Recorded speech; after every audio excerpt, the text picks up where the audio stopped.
Untuk lebih jelas materi yang akan disampaikan oleh Ustadz Salim, dan kami sampaikan terima kasih atas kesempatan dan ilmu yang diberikan kepada kami di siang hari ini. Kepada Ustadz Salim, kami persilahkan. Monggo Ustadz. Alhamdulillahi haqqa hamdi. Alhamdulillahi hamdan katsiran thayyiban mubarakan fi. Nahmaduhu wa nasta'inuhu wa nastaghfiruhu wa nastahdihi wa natubu ilaih. Wa la na'budu illa iyyahu wa natawakkalu alaihi.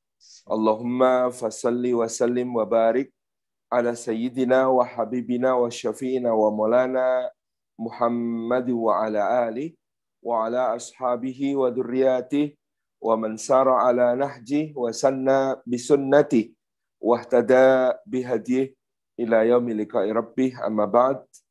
Hadratal mukarramin yang kami hormati, ketua, segenap pimpinan dan seluruh pengurus Yayasan Al-Uswah Center Tuban yang dimuliakan oleh Allah Subhanahu wa taala, para ketua bidang, para kepala sekolah dari berbagai jenjang dalam naungan Yayasan Al-Uswah Center, beserta Hadratul Afadil yang kami takdimi, para guru, para asatid, para ustadzat semuanya, juga para orang tua, wali murid, segenap yang hadir di dalam Zoom pada kesempatan pagi menjelang siang ini, rahimani wa rahimakumullah.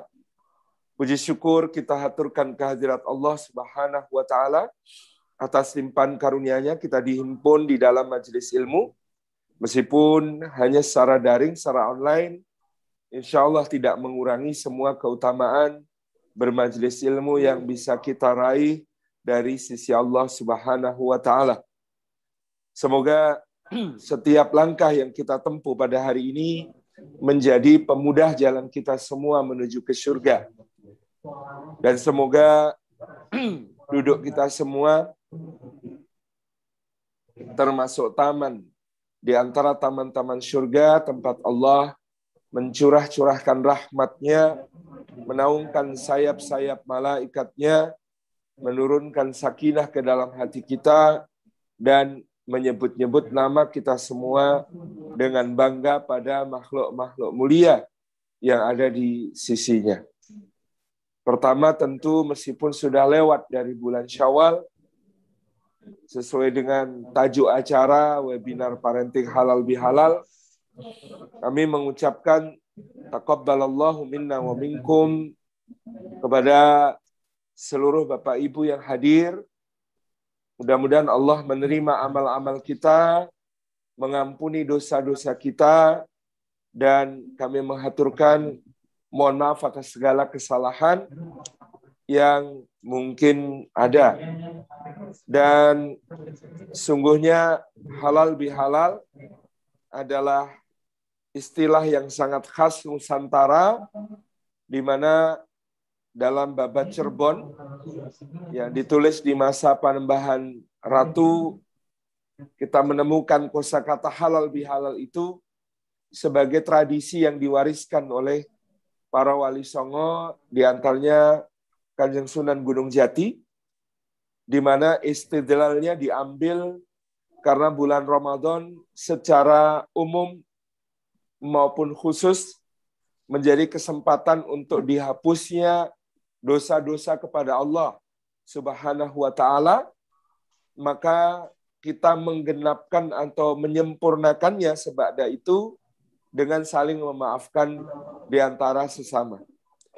Karena ampunan Allah dan bahkan pahala-pahala yang banyak, baik berupa salat, berupa puasa, berupa sedekah, masih memungkinkan untuk naudzubillahi min dzalik menjatuhkan orang ke dalam kebangkrutan seperti yang disampaikan Nabi Shallallahu Alaihi Wasallam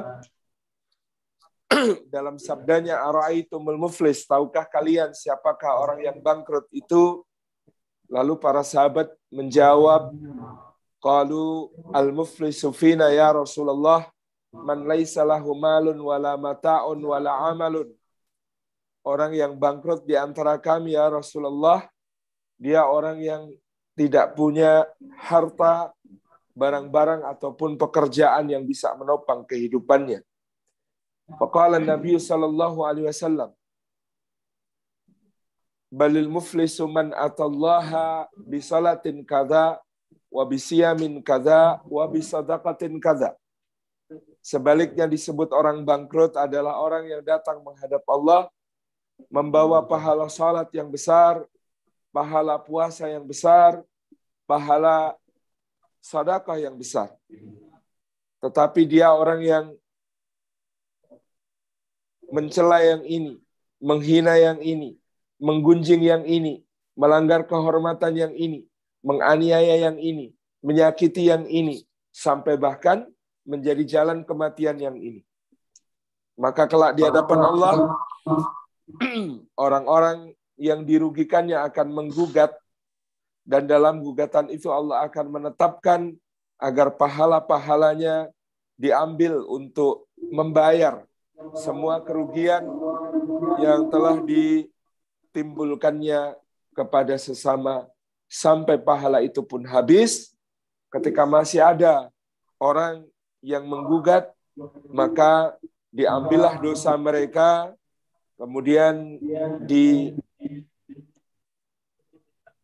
kepada sang tergugat, sang tertuntut.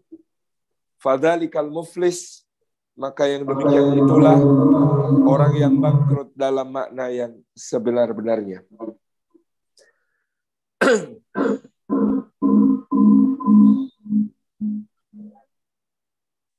Sepertinya ada yang feedback. Hadirin hadirat yang dimuliakan oleh Allah Subhanahu wa taala, Allah mengaruniakan kepada kita keluarga dan anak-anak kita sebagai amanat yang kelak Allah Subhanahu wa taala akan tanyakan amanat itu kepada kita. Dia Jalla Jalalu berfirman dalam Al-Qur'anul Karim, A'udzubillahi minasyaitonir rajim. Firman Allah Subhanahu wa taala,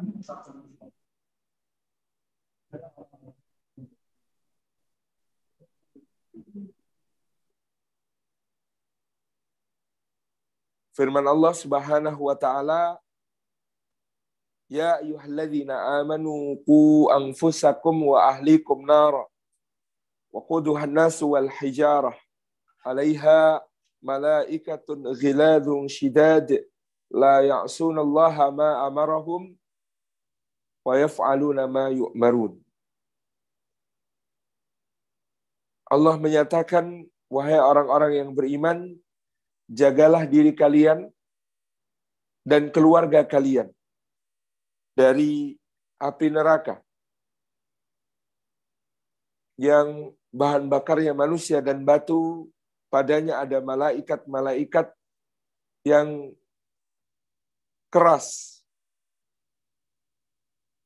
yang tidak pernah mendurhakai Allah dalam apa yang diperintahkan dan senantiasa melaksanakan apa-apa yang diperintahkan oleh Allah kepada mereka. Ayat ini menjadi kesadaran bagi kita semua tentang amanah besar yang diberikan oleh Allah kepada kita, khususnya sebagai orang tua, untuk menjaga anak-anak kita agar senantiasa selamat di dunia dan di akhirat. Kalau Allah mengatakan ku anfusakum wa ahlikum nar, jagalah dirimu dan keluargamu dari api neraka, maka maknanya dia harus senantiasa di atas fitrah, sehingga di akhirat dia diselamatkan, dijaga Allah dari api neraka. Ayat ini tidak mengatakan adkhilu anfusakum wa ahlikum jannah, masukkan dirimu dan keluargamu ke dalam surga. Karena kalau masuk surga, tentu ada beberapa jenis dalam cara orang masuk surga. Ada orang yang masuk surga tanpa hisab langsung. Ada orang yang masuk surga dengan dihisab dan amal salehnya lebih banyak daripada amal salahnya. Maka dia pun masuk surga. Tetapi ada orang yang ketika dihisab, maka amal salahnya lebih banyak. Dosa-dosanya lebih besar. Sehingga kalau dia beriman, meski dia berhak untuk masuk surga, tentu dia harus menebus kesalahan-kesalahannya, mensucikan dirinya di dalam neraka terlebih dahulu, sebelum diangkat dengan rahmat Allah ke dalam surga. Nah, kalau memasukkan ke dalam surga, maka ada risiko ketiga. Masuk surga tapi lewat neraka terlebih dahulu. Mampir neraka terlebih dahulu. Na'udzubillahi min dzalik. Sehingga Allah Subhanahu wa taala di dalam ayat ini lebih pada memerintahkan untuk qu anfusakum wa ahlikum nar. Jagalah dirimu dan keluargamu dari api neraka, artinya jangan pernah berjumpa dengan api neraka, yang tentu maknanya adalah dua. Bisa masuk surga semuanya tanpa hisab, atau masuk surga dengan hisab, tetapi amal saleh lebih banyak, sehingga bisa masuk surga tanpa tersentuh api neraka. Itu harapan kita. Jadi terjaga dari api neraka itu lebih selamat dari sekedar masuk surga. Kalau terjaga dari api neraka, maka berarti dia masuk surga tanpa hisab atau masuk surga dengan hisab, tetapi terjaga dari sentuhan api neraka. Tapi kalau sekedar masuk surga saja, masih ada kemungkinan di mana dia harus lewat neraka. Dia harus mensucikan dulu dirinya dari dosa-dosa di neraka. Na'udzubillah, karena itu adalah suatu yang berat. Maka dalam doa-doa kita lebih mengutamakan doa waqina adzabannar, dan jagalah kami dari api neraka, karena itu artinya tadi masuk surga tanpa hisab atau masuk surga dengan hisab tapi langsung, tidak perlu mampir neraka. Tapi kalau wa adkhilnal jannah, masukkan kami ke dalam surga, itu masih ada resiko yang tadi kita sebutkan. Makanya kalau menambah doa sapu jaga dengan wa adkhilnal jannah, harus kita tambahi ma'al abrar, bersama orang-orang terbaik.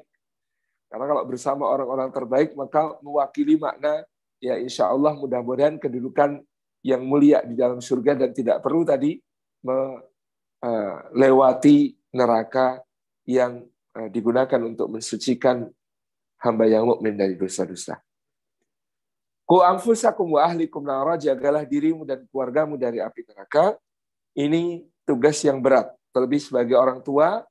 Dalam hadis Nabi Shallallahu Alaihi Wasallam menyampaikan, kullu mauludin yuladu alal fitrah, fa'abawahu yuhawidanihi ayunassiranihi ayumatjisanihi. Kullu mauludin, setiap bayi yang lahir, yuladu alal fitrah, dilahirkan di atas fitrah. Makna fitrah menurut ulama, yang pertama at-tauhid, yang kedua al-Islam, yang ketiga al-mu'ahadah, yang keempat as-siratul mustaqim. Jadi makna tauhid itu, makna fitrah itu ya tauhid, keesaan Allah. Makna fitrah itu ya Islam. Makna fitrah itu mu'ahadah, perjanjian antara hamba dengan Allah. Ketika Allah mengatakan alastu birabbikum, maka kita semua mengatakan bala syahidna, betul ya Allah, kami menjadi saksi. Dan al-fitrah itu as-siratul mustaqim, wa annallaha rabbi wa rabbukum fa'buduh, hadza siratul mustaqim. Bahwasanya Allah itu adalah Rabbku dan Rabb kalian, penciptaku, pencipta kalian, pemeliharaku, pemelihara kalian, pemberi rizkiku, pemberi rizki kalian, pengatur segala urusanku, pengatur segala urusan kalian, pemilikku, pemilik kalian. Maka sembahlah dia semata-mata, inilah jalan yang lurus. Itu makna fitrah. Jadi makna fitrah jelas, dia adalah tauhid, dia adalah Islam, dia adalah mu'ahadah, perjanjian dengan Allah, untuk menjadi hamba yang iyyaka na'budu wa iyyaka nasta'in, hanya kepada Allah menyembah dan hanya kepadanya mohon pertolongan, serta dia adalah yang siratul mustaqim, jalan lurus, karena Allah adalah pencipta, pemelihara, pemberi rezeki, pengatur segala urusan, maka dia pula satu-satunya yang berhak untuk diibadahi, untuk disembah. Fa'abawahu, maka kedua orang tuanya akan dimintai pertanggungjawaban kalau sampai yuhawidanihi, menjadikannya Yahudi, au yunassiranihi, atau menjadikannya Nasrani, au yumajjisanihi, atau menjadikannya sebagai Majusi. Itu menunjukkan Islam adalah fitrah, karena ada di situ yuhawidanihi, yunassiranihi, yumajjisanihi, tetapi tidak ada au yusallimanihi, atau mengislamkannya. Mengislamkannya itu adalah menjadikannya tetap di atas fitrah, seperti yang menjadi makna fitrah.